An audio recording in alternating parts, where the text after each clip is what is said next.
a LitHub Radio podcast.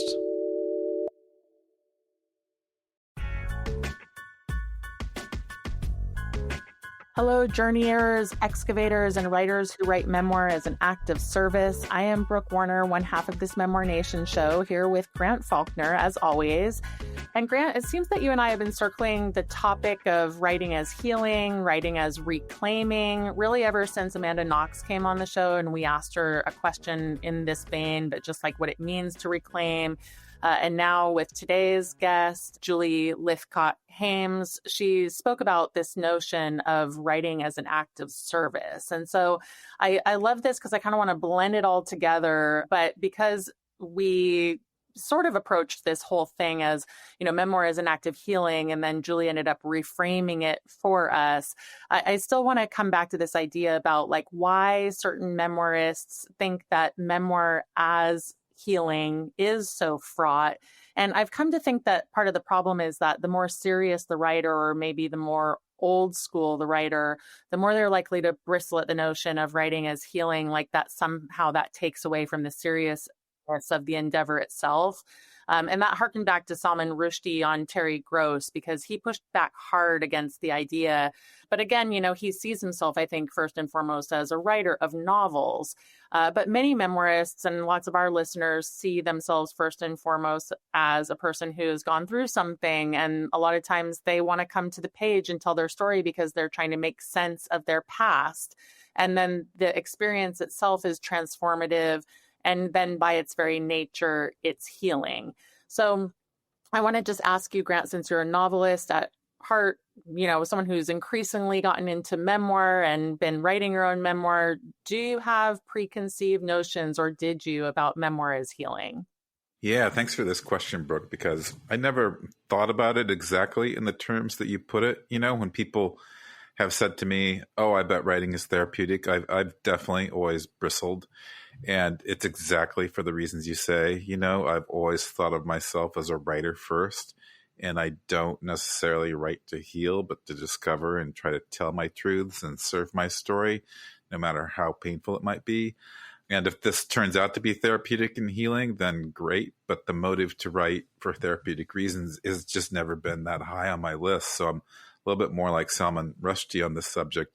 But that said, I know how healing writing can be, and I'm more and more interested in narrative healing just in general, because I agree with Maya Angelou's quote, there is no greater agony than bearing an untold story inside you, or being the victim of another person's story about you. Our interview with Amanda Knox, and then writers with similar motives and missions like Lydia Yuknavitch has been, really illuminating for me, because reclaiming or restoring in Lydia's case is a primary purpose and one that I admire. And I have to admit, Brooke, I sat down and wrote for just like 5 or 10 minutes before this interview, and I noticed my body kind of releasing stress and becoming more gentle. So it's there.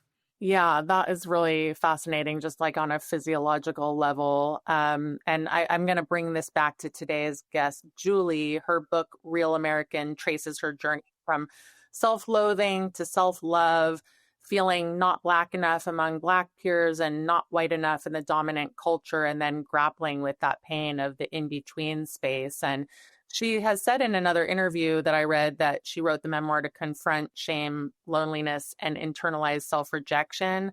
And I just found it very refreshing just for her to be so outright about it, because a lot of memoirists I know or work with or that we've interviewed will kind of hem and haw and hand wring a little bit and feel bad about the very notion of writing their memoir at all. And I just particularly like how unapologetic Julie is. I mean, when you get to the interview, you'll get to experience, she has a real passion for the writing and for the motives behind the writing. And that alone, wanting to understand your experience, and then the notion that it would help others too, it almost being a bonus, but that's enough of a reason to write a memoir. And I think the very nature of confronting something in yourself that you find loathsome or wrong or negative it begs internal examination. It obviously, in Julie's case, changed her life because you get to the root of whatever that thing is and find your way through it. And then in her case, she talks about at the end of the interview, it changes the lives of her kids as well, because they don't have that experience that she had. And almost it's a given, even if you're writing for yourself, that you're going to help other people for the experience that you've gone through. And I've seen that in memoirs I read anyway. Yeah, absolutely. And to go back to the Maya Angelou quote, I think there's a great pain when we feel misunderstood or when we misunderstand or mischaracterize ourselves. Julie talked about that as well. We need to be seen and known, and it's a powerful human urge. And one of the things I enjoy most about memoirs is that just seeing or experiencing that effort to try to be seen and known and understood, and also to see and know and understand personally as well. And I think that the desire threads its way through the tension or the narrative arc of any memoir, really. And I've never really quite thought of this as a plot element or as a craft element, but it really is just feeling that tension and feeling that search. And to give a couple of examples, on the one hand, there's a memoir like Amanda Knox's Free, which I already feel like, wow, I'm referring to Amanda Knox like every single podcast, so I should move beyond her, but I was so deeply influenced by her. And her memoir is a reclaiming of her life, and she said so many interesting things in our interview with her about how one definition of trauma is having other people's stories about you take away your own story. So you're not a protagonist in your story, you're a victim. But then I was thinking about another memoir I just recently finished. It was written a long time ago, but David Carr's The Night of the Gun, where he actually goes back and becomes a journalist investigating his own life and his addictions to understand them and himself. And he didn't mention any notion of healing in that process, but it's obvious that being able to tell the story of his own life drove him. And there was a wound to heal at the center of it all. And the only way to bandage that wound was to kind of better understand exactly what happened. And this reminds me of Montaigne, who maybe is considered one of the first memoirists. He wrote, "The greatest thing in the world is to know how to belong to oneself." And he believed that, studying yourself, your strengths, your weaknesses, and motivations is actually the most important study of all. And that is a big part of what memoir is about, and reading other people's memoirs helps me understand my strengths, weaknesses, and motivations. And through reading books like Julie's, for example, I've learned a lot about privilege and about the things I don't see, because I'm a white man in a white dominant culture. And for instance, she writes of a scene where she is walking with her white husband late at night in Boston, and she feels this man size her up and kind of snarl at her. And she beckons her husband to walk faster because she feels threatened by this man. And her husband at some point says, "What's going on with you?" And she observes that he didn't notice the man at all, because why would he? He had the privilege of not being threatened by what she was threatened by. And it's very powerful about how different our experiences are depending on the bodies we live in, our gender, the color of our skin. And this can extend to things like our gender identities and our ableness or disabledness. And we can walk down the same street and have very different experiences because of how we're perceived and then how we're treated. And so I've appreciated memoir for shining a light on that. And it's made me so much more conscientious and compassionate as well for the experiences I don't know and that others have to feel every day. Yeah, I agree. It's a benefit to reading books by people whose lived experience are different from ours. And, we've talked about that lots of times on this show. And this fall, I've been teaching a foundational memoir class, and it's been interesting that this interview has kind of twice intersected with that because, The Color of Water, which is by James McBride, is about his biracial identity and his experience of growing up Black, but having a white mom, and what a disconnect that was for him at times. How in his young years, it was very confusing to him. And in fact, that's the reason that the book is called The Color of Water, because at one point he asks his mother, "Am I Black or am I white?" And about the color of his skin. And she says, "You're the color of water." And I just thought, it's a very powerful book and very, very, very different from Real American. But, to kind of pile these experiences upon one another, you start to glean a picture of experience. And but meanwhile, I'm rereading all of these books: Angela's Ashes, The Liars Club, This Boy's Life. And Mary Karr, in the introduction to The Liars Club, the introduction to the new version, 30 years later, interestingly writes about the notion of memoir is healing. And she explicitly talks about how we survive through story. And at the core of traditional therapy is retelling the family saga. Mary Carr's words. She says, talk about it, the old wisdom says, and you get better. And then I just want to read a little bit more from Carr's introduction. She says, in our solitary longing for some reassurance that we're behaving okay inside our fairly isolated families, personal experience has the possibility to transform both the tellers of it and the listeners to it. Just as the novel form once took up experiences of urban industrialized society that weren't being addressed in sermons or epistles or epic poems, so memoir, with its single, intense, personal voice, bristles with family issues in a way readers find compelling.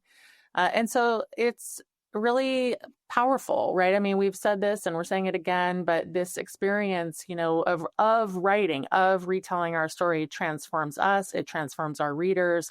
And that is, I think, honestly, why a lot of people come to it in the first place is self-understanding, but then the gift is helping others to understand themselves or the world around them. And Grant, I've been particularly transformed by books like Julie's over these past maybe 5-6 years. I want to say like the social justice movement and the election of Trump has ushered in more books like these. And we're lucky. And I think, for me, the real gift has been that I've paid attention to them and I've read so many of them and I'm better for it. Me too. I've been so deeply transformed by these books. They've changed the way I think of the world. They've changed the way I think of myself. They've changed the way I think of others. And I'm just much more kind of conscientious and thoughtful as a result. But I fear that we're seeing fewer of these kind of books now. It was really profound to see how many memoirs by writers of color were coming out that were specifically reckoning with race in America. And Julie's book was one of those books, Brooke. So I'm curious, what do you make of the moment we're in right now in publishing? Are memoirs like Julie's finding a home right now? Or are they, being sort of shut down because of the backlash against DEI and things like that? I mean, I think they are being published. I just do think it's less. And it is partly about the backlash, undoubtedly, against DEI, or just people in positions of power at publishing houses not feeling the pressure to acquire a certain quota of books about a given topic, like race or racial identity in this case. But it also could just be a certain quota of writers of color that they were trying to acquire. Publishing is very fickle. It's very trend driven. And it's also the case that publishing houses will say things like, well, we did a lot of those kinds of books and now we're on hiatus for a while. This happened when I was at Seal Press and I got pushback on how many trans books I'd acquired. I was very pissed off about it at the time, and that was back in 2010 or thereabouts. I thought it was very short-sighted that there would be, like a moratorium on a certain kind of book about a certain lived experience. But since then, I have seen that publishing does ebb and flow around these kinds of things. And it's certainly problematic to talk about racial and cultural identity as a trend, but it is, because it's mirroring what is going on in the culture. And we go through cycles of expansion and contraction in this country. And there was a real cycle of expansion under Obama around these issues that we're talking about today. And then when Trump was elected, contraction. And so there was a lot to say about that abrupt shift, and the voices were weighing in at that time. I don't know. And now I'm just thinking about where are we now? We've been covering a lot of memoirs, like we covered in our All Things Memoir segments that we've been putting on YouTube, almost more big celebrity memoirs, big name authors who are writing about, big important things. But I don't know if I can quite pinpoint what moment we're in terms of the kinds of memoirs that are being published. It's sad that some of these profound life experiences, fall into cultural trends and are viewed through that eye of the marketplace. And I hope we'll soon be in a period where we can definitely say we're in a period of expansion with some stories because of all the injustices going on. I mean, they're just so hard to keep up with. But there are, tragedies of deportation and wrongful ICE raids and people who lost healthcare to catastrophic outcomes and many more things. And we often don't see the personal stories in the headlines, but there's so much unnecessary and unjust pain being inflicted on people now. So I hope we have a whole era or maybe multiple eras where these stories will come to light, because I think we have a lot of reckoning to do with ourselves as a country and individually, and I don't think we're that different than what Germany had to do after World War II. And we need those stories to guide our reckoning, the power of memoir to serve as a record and a testimony. Yeah, that is a really important way to look at it. We need writers and authors, and we also need readers and listeners. And so thank you for listening. We'll be back after this short break to listen to someone who has given us one of these kinds of stories for the records that I think people will be reading for many years to come.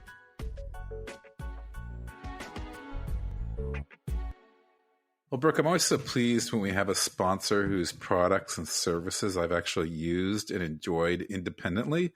And that's the case with Gotham Writers Workshop. I took my first class with them nearly 20 years ago, and it was an online class, my first online class ever.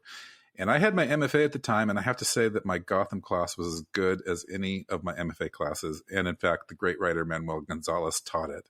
But it wasn't just about Manuel. All of the students in the course were super smart and really good writers. And amazingly enough, I'm still in touch with some of them. So I wholeheartedly recommend taking any of Gotham's courses. I love that so much. And Gotham definitely has a high pedigree, and it's been around for a long time. They offer creative writing classes in New York City, but also over Zoom, and also asynchronous classes that you can take online. And so you can be anywhere in the world. And they have an amazing breadth of offerings, Grant. They offer memoir classes, woohoo, but also other nonfiction, as well as fiction, poetry, songwriting, and many others, and with super qualified instructors and for an affordable price. Yeah. And as I mentioned, they are very much about community, so you can stay involved with Gotham in a number of ways, and they even put on conferences. And writers often ask me how to find a writing group or a beta reader, and I think taking a class is a great way to find good writing partner matches. So develop your craft and join a vibrant community of writers at Gotham Writers Workshop. Yes, you can find them at gothamwriters.com to see what classes are starting. Use our code, please, Memoir Nation at checkout for $40 off your first 6 or 10-week class. Some restrictions apply there, but definitely go check it out. And so endorse them, Grant. Yeah. So one more time, visit gothamwriters.com to see what classes are starting soon, and use the code Memoir Nation, all one word, Memoir and Nation with no space between them, at checkout for $40 off your first 6 or 10-week class. Some restrictions apply. And tell them that Grant sent you, and Brooke too. Welcome back, everyone. Today we have with us Julie Lythcott-Haims. Julie is a writer, speaker, teacher, mentor, and activist, and the New York Times bestselling author of How to Raise an Adult, which inspired a widely viewed TED Talk. Her award-winning memoir is called Real American and is going to be primarily what we're talking about today. It explores her experience as a Black and biracial person in white spaces. Her third book, Your Turn, How to Be an Adult, is a groundbreakingly frank guide to navigating adulthood. Julie earned her BA from Stanford, JD from Harvard Law, and MFA in writing from California College of the Arts. She also holds an honorary Doctor of Letters from the University of Puget Sound. Very highly educated, Julie, my goodness. And you're joining us from Palo Alto, where you serve on the city council, advocating for housing, equity, climate, and youth mental health. Julie and her partner, Dan, are parents to two 20-somethings. Welcome, Julie. Brooke and Grant, I know you're there too. Thanks so much for having me. We're definitely thrilled. And, I've read a lot of books over the years about the journey to embrace identity. And yours felt unique to me because your parents really did embrace and honor your Black identity from such a young age. And in some ways, perhaps especially your mom, who was white and British. And it was your father who moved you all to Wisconsin, where you spent your formative years and where you ended up being fairly divorced from Black culture and had very few Black peers. And then this upbringing, how I read it anyway, seems to be the real breeding ground for what ends up being self-loathing that you write about later in the book. And so I was just very curious to ask you what you make of this choice that they made, given your parents' positive attitudes about Blackness and race. Yeah, thanks for that. Just to set the stage, my dad was a tall, dark, handsome Black man raised in the Jim Crow South. And my mother was 20 years his junior and white, coming from Northern England from a poor family.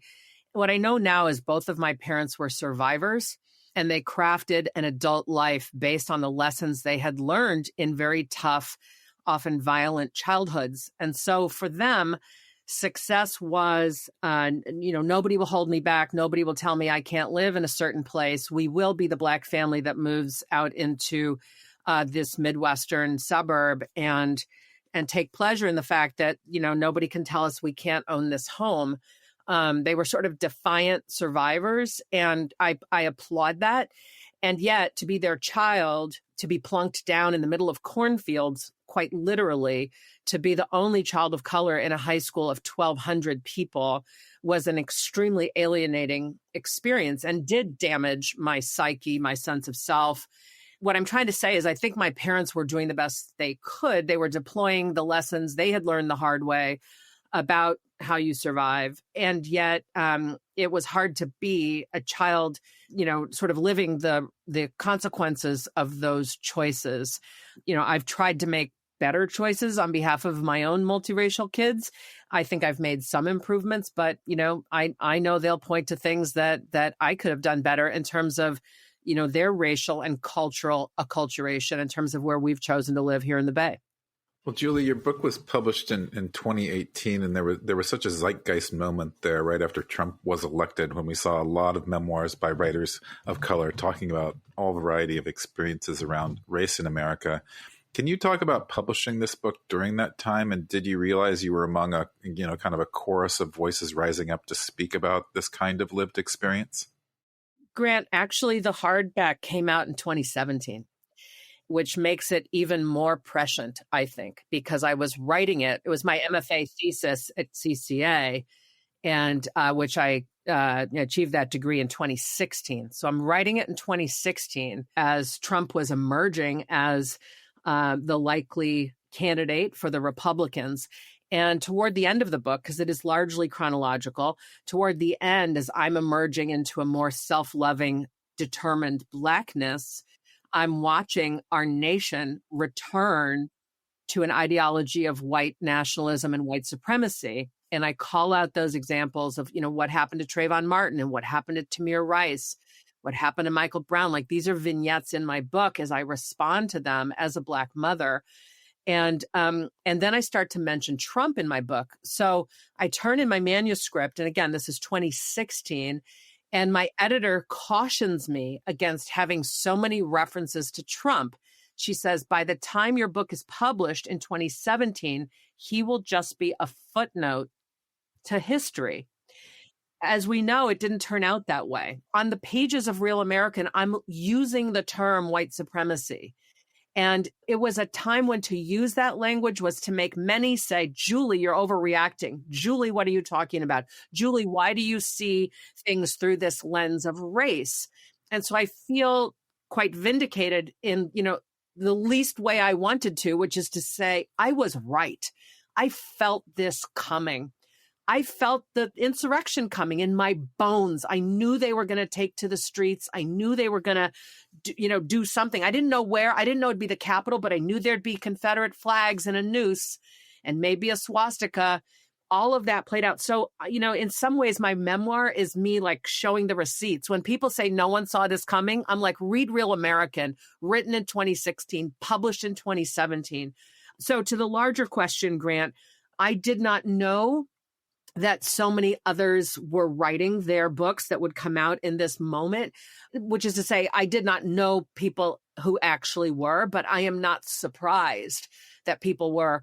When we are in the crosshairs of those who would point their sniper guns at us, literally and metaphorically, we see it sooner than the majority population who has the luxury of not having to worry about it because it doesn't yet affect you. Powerfully stated. Thank you. And couldn't agree more. You've explicitly said in interviews that one of the reasons you wrote this book was to heal from internalized racism and to love yourself as a Black woman out loud. Healing and personal reckoning is such a powerful reason and motivator to write memoir. And yet we find that people often want to distance themselves from that idea. And I think it's because like inherent in writing a healing memoir is maybe undertones of therapy, or like you're not writing the book to be a writer. And so I was wondering if you could speak to the tension of the healing memoir, if you in fact felt that tension yourself, whether during or post publication, or whether you just fully embrace the notion of a healing memoir. So the first thing that I want to say is, as somebody contemplating writing memoir, you must ask, am I doing this as a way to heal myself, know myself primarily? Or do I think my memoir can serve others on their journey? I believe memoir is an act of service. I think the human condition needs to be explored. And when we can dare to tell others, I did this, I chose this, this happened to me, when we can dare to put in a non-fictional context the truth as well as we can tell it of our lived experience, I think that is a powerful narrative tool to help other humans heal, learn, and grow.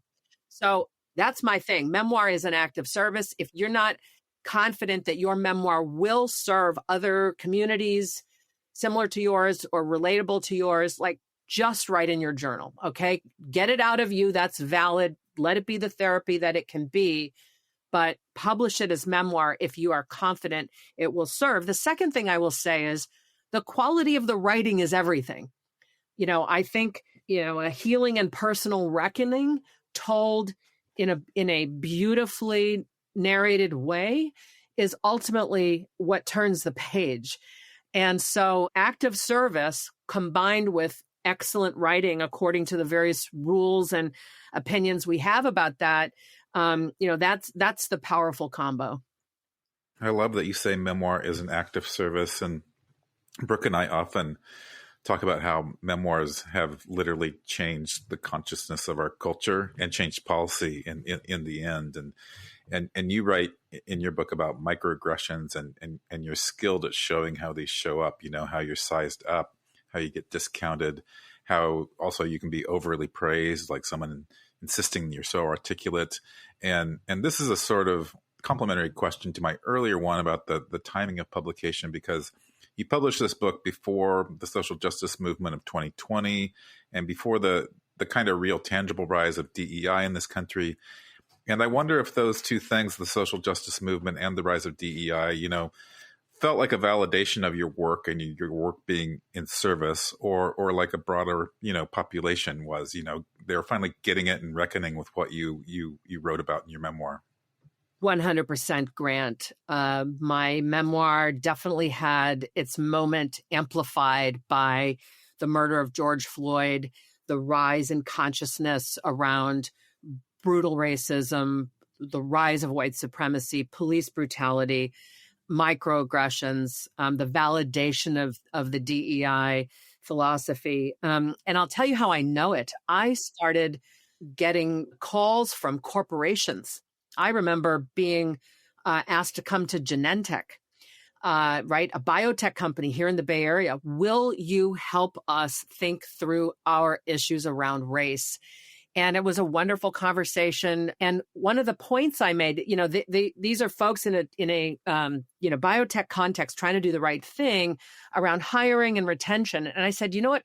Can I help you think outside the box?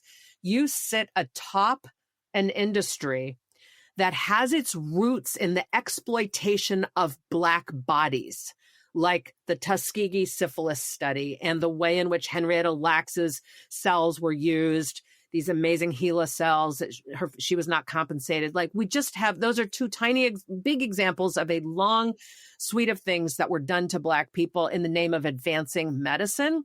I said, Genentech, you're not responsible for that. I'm not here saying you did that to Henrietta Lacks and you were at Tuskegee, but you are the inheritors of an industry that preyed upon Black bodies.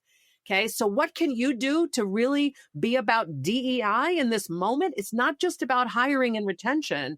It's not just the metrics on that. How do you let your scientists and other employees of color know that you get the fact that your industry has problematic origins. And even though you're not responsible, you can, in this 21st century, put on a conference about it, put on a dialogue about it, acknowledge openly that we are actively learning about our industry's past, because learning about it is the only way to counteract it, to redress it, to create greater equity and fairness and justice as we go forward. So that's one example. And I never would have guessed when I published Real American that I was going to get a call from Genentech, will you help us? And I was glad that they felt my book was accessible enough to a more, science-oriented audience, such that they could bring me in and feel credibility in doing so.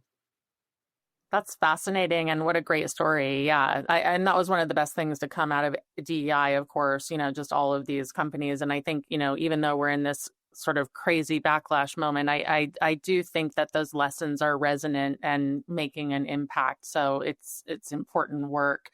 I did want to ask you about your other books. You have a New York Times bestseller that's not a memoir, How to Raise an Adult, and your most recent book is called Your Turn, How to Be an Adult. Can you tell us about what prompted these other two books and why did you choose to write a memoir? I mean, you said it was a thesis, so I'm guessing it was for your MFA, but why was it that the memoir ended up being between these two nonfiction works about adulthood? Sure. So fundamentally, being this Black biracial kid who grew up being otherized and mistreated, I have a fundamental set point, which is deep compassion for humans. I don't want anyone to be left by the side of the road. I'm an empath. I seek to use my skills, my work to serve others. And so I've been a lawyer. I've been a university dean. I'm on city council, as you said, and I'm an author of nonfiction. And in every one of these professions, I have sought to serve my fellow human. As a university dean at Stanford for 14 years, I saw the rise of helicopter parenting on my campus, just as it was appearing on every campus. Parents who were effectively still micromanaging their kids' lives, but their kid was now old enough to be in the Army, and yet mom or dad still needed to see the homework before it was turned in, or argue with a teacher who's now a professor, or get involved in a roommate dispute. And I saw the undermining of agency, the undermining of resilience in these young adults. And I could see the link to poor mental health that was already well on the rise, in the early 2000s. So I wrote How to Raise an Adult, not to be a parenting expert, which I definitely was not, but rather out of deep compassion and concern for young adults who were effectively being led down the path of life on a leash, which is not good for them or for society. So that was responding to the zeitgeist, to a moment that I was really anticipating, and that did become, I was one of the first to really write about the harms of helicopter parenting, but out of compassion for young people. I was touring How to Raise an Adult. It was a New York Times bestseller. It led to a TED Talk. I got a call from my chair in the CCA MFA program, Gloria Frim. She's like, Julie, you need to graduate, because I'd slowed things down to, finish How to Raise an Adult and tour it. I was like, I'm in the middle of a successful book tour. She said, we understand, but we'd be remiss as your faculty, and more importantly, as your friends, if we didn't require you to have your second project ready. And I was like, oh my God, this is I'm like, you, what? And others suggested, Faith Adiele said, take the best things you've written and start to assemble them in a crock pot and, see what you can make of it. And the feedback I got from my faculty, that what I was writing well about in my poetry classes, in my creative nonfiction classes, were my explorations around race. These short form, clipped, terse prose poetry approaches to, presenting my experiences around race on the page. The poet Ishmael Reed has said that Real American is like a machete. When I got an award from Penn Oakland, he said, it's like a machete. And I took that as a beautiful compliment. So I was forced to have the next project ready. Race is what I was writing well, because it was 2016. We'd already had Tamir, Trayvon, Michael Brown, Eric Garner, like all of these Black bodies being brutalized. And so I was writing about that, and they urged me in the direction of that. And it was the material I had access to. So it became my thesis. And then I went to my agent and I was like, I've got a memoir here. She's like, terrific. She presented it to my publisher, Henry Holt, and they were like, great, love the memoir, but we want a sequel to How to Raise an Adult first because it's doing so well. And my agent, Kim Witherspoon at Inkwell Management, said, no, the memoir is ready. And if there is to be a sequel, it will come after the memoir. And that's when I learned, my God, look at what my agent can do. Look at the power she has. And that's the deal she made. And so that's how Your Turn, How to Be an Adult, the sequel, if you will, the one pitched at young adults and frankly, anyone trying to live their best adult life. That's how it came in third in terms of the order. Huh. Wow, that's fascinating. And I'll add, let me add, like there are two books, there's one that's like done super well financially. Of course, the publisher wants more of that. Right. But I was given the opportunity to write or to publish memoir by this big New York publishing house because they had me with the first book. And so, I'm aware of that privilege is what I'm trying to say. I'm not just someone who's like, I'm going to try to write and publish memoir, and lucky me, I got a deal. No, I got the deal because they wanted the sequel. Leverage what you can to get your books published. Right. We're so thankful that you did. And you write a lot about hair in the pages of your memoir, and it's fascinating because your mother can't help you, and her black hairdresser really seems at a loss, and your dad won't let you use the products that might have helped along the way. And it's a really fraught issue for you for years and years. So was writing about your hair just a given once you started to share your personal story, or did you find you could use it as a kind of through thread to show this, in-between place where you're struggling in your early years with self-loathing and your Black identity? Yeah, I think hair is definitely a motif in this book. It is a reality, a truism for Black women in these United States, given our very mixed ancestry. If we are the descendants of American slaves, there's a lot of mixture in us, which leads to different textures. And we are constantly told that our hair is not professional, that it is not appropriate, that it is too much, or what have you. We are told that to make it in school, in workplaces, that we've got to make our hair look more European. And so it is the very thing that innately springs from our scalp that we're told is problematic. And we get that message young. And so the self-loathing is in part, they don't like my hair. They make fun of my hair. There are no products for my hair. Certainly that was the case in the 70s and 80s when I was coming up. No longer the case now that, things have changed and gotten better for Black hair. So yeah, I was really trying to demonstrate that, I went from trying to straighten and press it and, damage it in order to make it palatable to white society.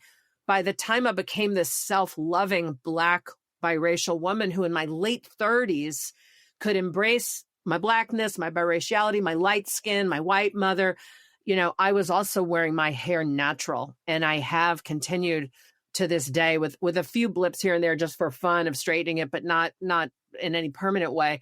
And I'm, if we were on video right now, you'd see me tousling my very ringlety, very afroed hair that I wear with pride as the skin God, the universe, and my ancestors gave me.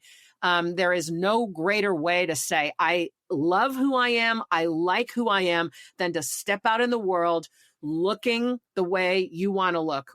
With regard to hair, but also, I'm queer, I'm gender non-binary, and I'm embracing those identities too. And nothing gives me greater joy than to embrace the self that I am and walk out the door and say, I don't give a damn what they think. I love myself this way, and let that be what rings, when people see me. Love that so much. And I wanted to ask a closing question because I'm actually teaching a class on foundational memoirs this fall. And one of the books that we chose is James McBride's The Color of Water. And as you likely know, he had a white mother and a Black father. So reading your book on the heels of reading his was an interesting experience. There is so much that's unique and challenging to the biracial experience. And for you, the very fact of it is a tension between not being Black enough and not being white enough. And I ask you about McBride because I'm curious if that memoir or other memoirs that you read along the way helped you to see yourself or to make sense of your own experience. I read McBride's book when it first came out, which has to be 25 years ago or more. I don't know. But I found him to be quite devoted to his white mother, kind of a book that's easier to read in the sense that it's really quite positive. He's really quite grateful to her, as he, rightfully should be. My book is edgier. My book takes on my parents' choices. My father died 30 years ago, so he wasn't around for me to, interrogate as I began to emerge into my own consciousness and my Blackness and the choices he made and my white mother made. My mother died just this past year, and I really, though she was the white parent, she was the only one I could argue with about the choices they made that I felt were damaging to me. So I wrestled with the skin color of my own children. I've got a white Jewish partner. We have 2 kids. One is a son darker than me, kinkier hair than me. One is a daughter who can pass for white, even though she would choose in her heart and spirit not to. And I wrestle with that on the pages of Real American. And I think that's some of the bravest stuff I wrote, which is to say, like, I was holding my baby daughter up to the sun, like, please darken her, as if skin color equals race.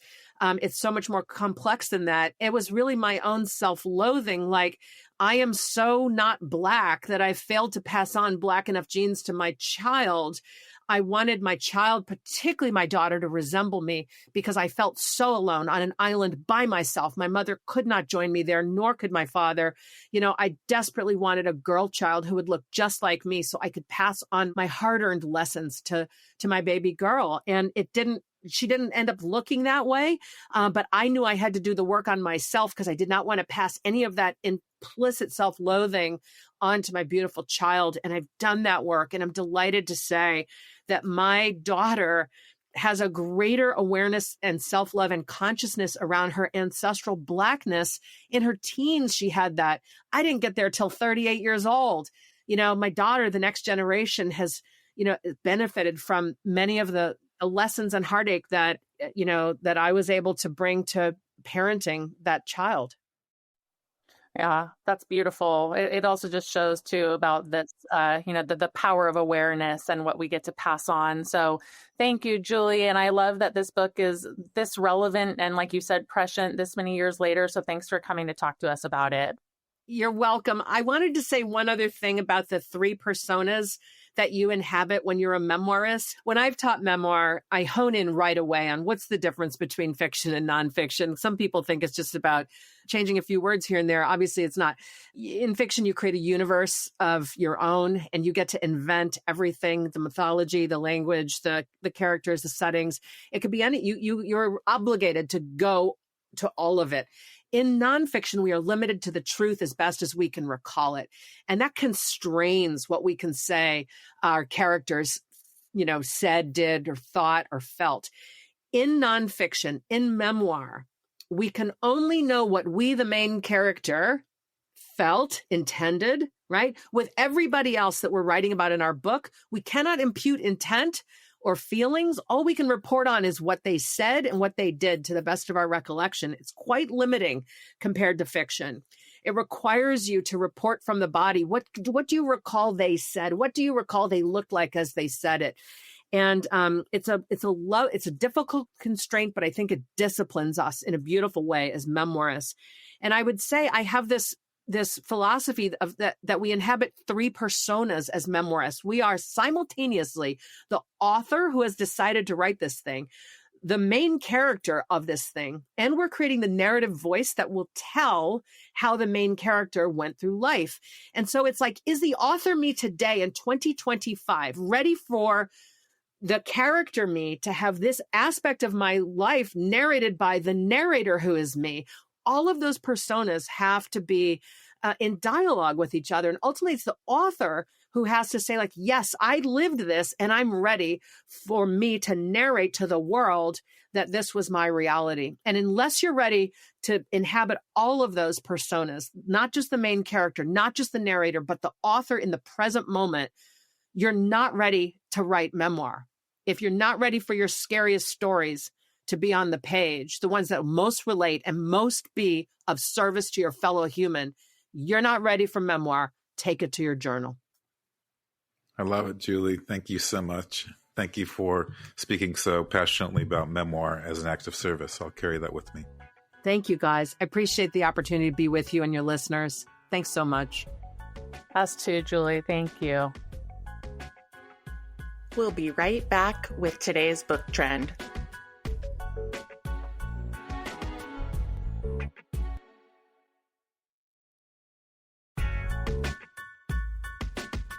Well, Grant, I thought we could and should take up writing challenges as this week's book trend. We are in the month of November, and for many years on this show, when you were executive director of National Novel Writing Month, November was dedicated to a lot of airtime about NaNoWriMo. This year, NaNoWriMo is carrying on in a new iteration under the leadership of its original founder, Chris Beatty.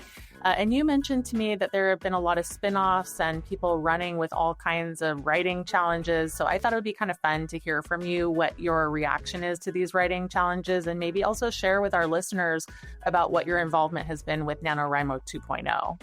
Yeah, this is the season for novel writing, but unfortunately, the nonprofit that ran National Novel Writing Month is no more. When I was executive director of NaNoWriMo, I used to say that even if NaNoWriMo, the org, went away, the community would keep the event going, and that's definitely the case now. There are a bunch of what I'll call, NaNoWriMo tributaries and rivers, and they range from individuals hosting NaNoWriMo in their local coffee shops and libraries to bigger movements like Nano 2. And I joined with Chris Beatty and NaNoWriMo employee number 1, Tavia Stewart, to put together a team of volunteers to put, a version of NaNoWriMo in place, because we just all keep hearing and receiving messages from people about how much they benefited from NaNoWriMo, and especially kids in our Young Writers program. And I had to step back from the team recently because I've been overwhelmed with work and health issues, but they've done such an amazing job. It's like they're an official org. I don't think you wouldn't know that they are.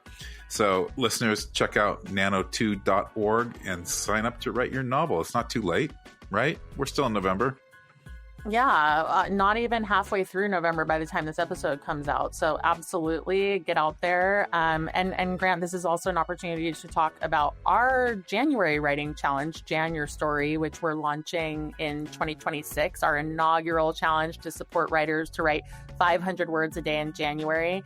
And this is really your brainchild, spawned from those 12 long years as executive director of NaNoWriMo. So let's talk about why you wanted to make it a little different, why this spin on it. It's not a novel in a month, but rather something much more manageable, 15,000 words in a month. And we're also seeing it as a way to kickstart your writing, personal writing. I mean, it's more geared toward memoirists, though anyone can come in the month of January.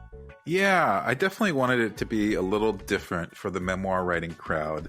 And at NaNoWriMo, what I observed was that because the goal was so intense and so heady and so exhausting, people had to write about 1,700 words a day. And so when people missed a day or two of writing or just kind of fell behind, I noticed they tended to get discouraged, and so many of them quit writing. And that always pained me because the main thing we wanted was people to just write. So I thought it would be good if we reduced the word count goal to something more manageable, like you can write 500 words in an hour or so.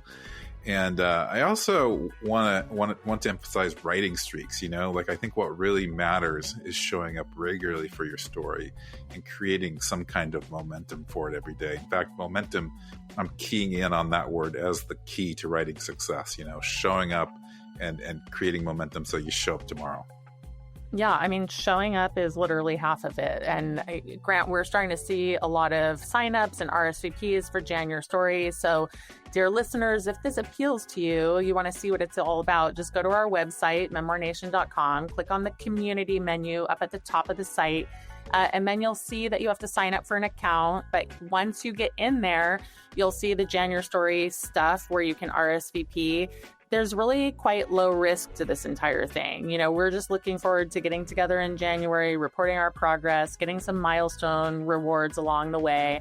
I am personally for sure kickstarting with my 500 words a day in January. For me, this notion of finishing the month with 15,000 words feels like it's going to be a giant boost because I really have been underwatering my memoir lately. I want to write it, but I feel like instead I'm dabbling. Like I just can't quite get my foothold in there. Half of it is about time and half of it is definitely about my psychology around the whole thing.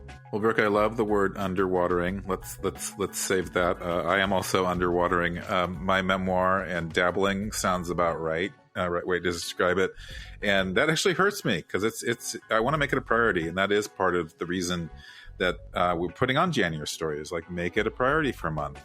And Brooke, just to riff a little bit on what you said, I think that the two main things people talk about, time and mindset, and it is legitimately hard to find the time to write in our busy days, which is why the 500 words a day goal is so good. It's manageable. It doesn't need to take you more than an hour or even a half hour for some people, and the words don't need to be perfect or finessed, or they don't need to be the best words you ever write, because this is just about writing to get your story onto the page. It's a discovery draft. And I hear you about the mindset stuff too, Brooke. I think the thing that inhibits most writers is that they listen to their inner critics too much. They see themselves as imposters, as non-writers, as non-creators, and they don't believe in their story as a result. And let me remind you that to be human is to be a creator. To be human is to be a storyteller. That's how we make meaning in the world. And I hope people embrace themselves as writers, because I say this often. Our mantra at NaNoWriMo was "Your story matters," and I think you have to believe in your story and yourself just to start it, but certainly to get through the muddy middle, and certainly to finish it, and certainly to publish it as well. Well, and there was another slogan at NaNoWriMo that you really absorbed into your being, and that was the idea that you just need a goal and a deadline. Mm-hmm. I feel like I screwed myself a little bit because I have the goal, but I moved my deadline, Yeah. I moved my deadline to 2029 because that's when my son is going to graduate from high school, and I think I have to change that back to something like 2027 because I find that the far off goal is standing in the way of my feeling any urgency. Mm-hmm. And so that's another reason that I'm excited about the January writing challenge is accountability. And I do think accountability is probably one of the most effective things about doing a writing challenge. And I wonder if you agree. Absolutely. I think it's really interesting about what you said about having a goal that puts pressure on you to write, because we had also another saying at NaNoWriMo that to not wait until someday to write your novel, because someday tends not to happen. You have to make it happen today. And I think there's a certain magic in a 30-day goal. It's just short enough to feel that urgency and that pressure. And even if it was 2 months, I think that's too long. And so I think it's really good to have both short-term and long-term goals. So you can have a goal of finishing in 2027 or 2029, but you need to break down that bigger goal into smaller goals, 30-day goals, I think. So the long-term goal is it gets moved around a lot unless you have short-term deadlines to support it. Well, there you have it. I'm gonna think about that and think about changing my goal. Everybody, come check out January Story. We have another month plus before January is even here, so all the more reason to come drop into the community, say hi, RSVP, get your head ready for January. It's kind of like envisioning a trip that you're going to take, even though you don't have to get on the plane until January 1. But we would really love for you to take this journey with us. We are excited to see how it unfolds. It is free. And we're just kind of using this year as a learning experience too. So it's very low pressure. Go to memoirnation.com, go to the community button up at the top, or menu item rather, sign up, say hi, and that's all for now. So have a great week, everyone. Until next time.